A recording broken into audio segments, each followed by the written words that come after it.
Hi, I'm Sonali Bhagwati. I'm a practicing architect and I represent DPA, an architectural firm based out of Delhi.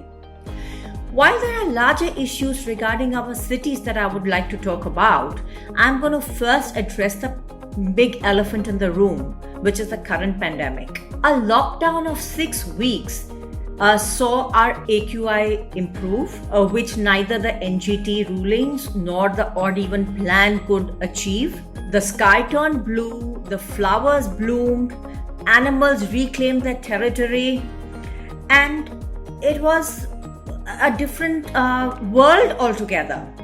And this has made us sit up and rethink about several aspects of our lives, our habitat, our built environment, our cities, and finally our Mother Earth. Over the past 2 decades, there have been quantum changes in the parameters that govern design. First came sustainability and our endeavor, our efforts to achieve low energy footprint. Then came digital technology, which started making our buildings smart. And now the new hero is wellness, that aims at creating well-being for the people who inhabit these built environments. So now we are looking at creating environments which are smart, sustainable, and who have happy people living or working within it. One of the most important take-homes that we have from this entire experiment of work from home that we've all been going through is that not everyone needs to go to office every day. We need to work but not go to office every day. Percentage of people who could work from home may vary between 20% to 80% depending on the nature of business that they are involved in. However, not everyone has the space to work from home.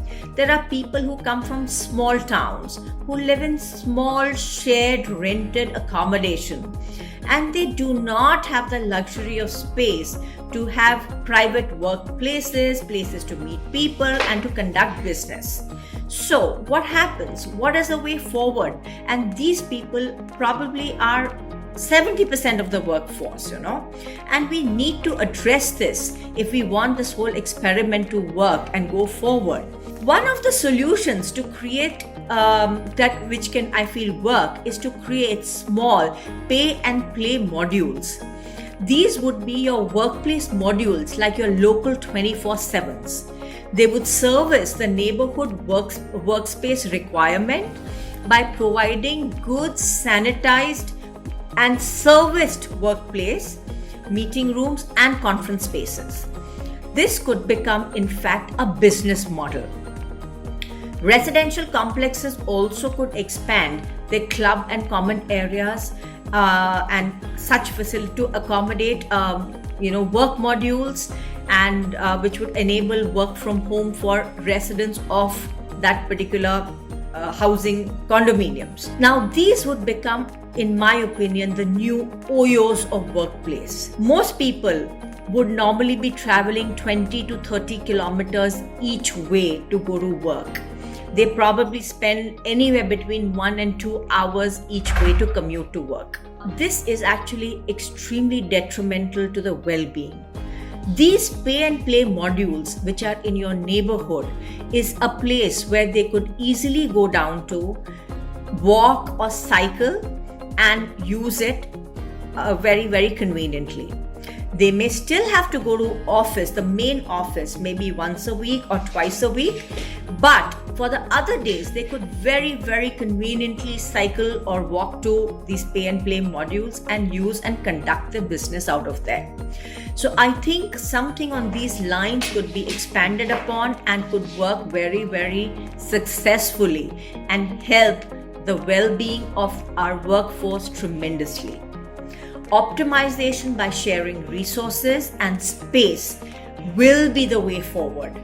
Large organizations who own large offices which work only like from 8:30 in the morning till 7 or 8 o'clock in the evening, the rest of the time is, unused space. So these kind of large facilities which are owned by large corporations may well become things of the past.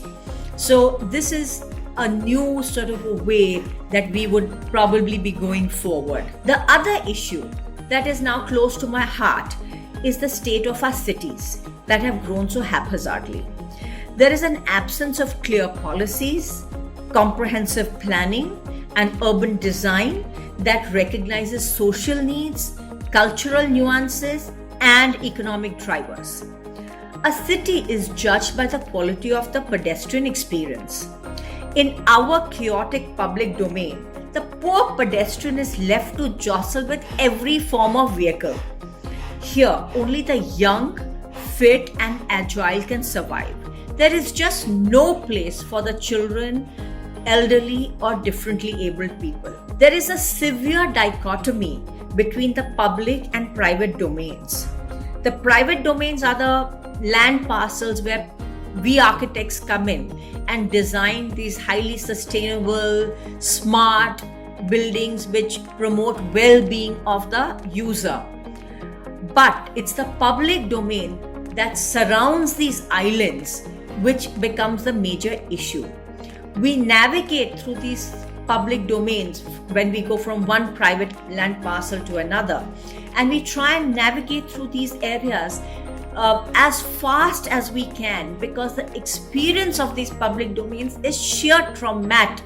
It's a sheer trauma to be in these public domains. It is this binary that defines our cities. I believe that design can enable social and behavioral change. We need comprehensive urban design that addresses all spaces in the public domain by defining the physical attributes as well as the functions that we impart.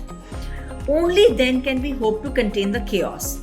When essential needs like street vending or parking are ignored in the planning process and tracts of land are left undefined, it leads to encroachment and chaos. The slow-moving and highly interactive pedestrian traffic needs to be delinked from the fast-moving vehicular movement. Connecting the city parks, greens, or creating overhead walkways that seamlessly connect urban commercial hubs, residential hubs, and transport hubs could be part of the solution that would be there to create safe pedestrian zones. In my opinion, there is a dire need for architects and urban designers to become a part of this design and planning process to create these safe and vibrant pedestrian environments. There is a very, very large fraternity of professionals who would, I'm sure, be very happy to contribute,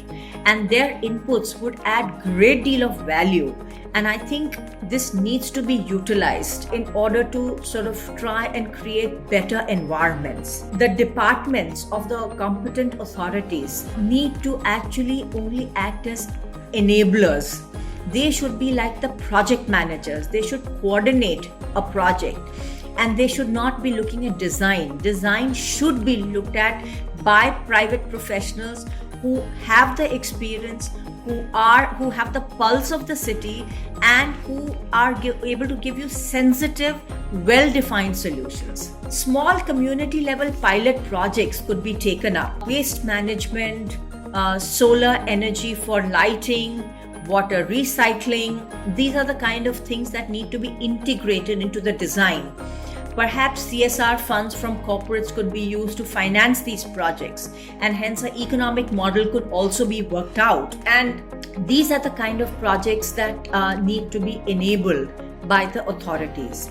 One such pilot project could be done, and I'm sure it would lead to higher footfalls, eventually better property values, and it would be a win-win for all. We need to fix our existing cities by making them smart, sustainable, and safe. And before we go on to building new ones, I think we as architects and urban designers can and will contribute very extensively, and I think we would be very much a part of the nation building process and start creating very, very good urban environment. Thank you.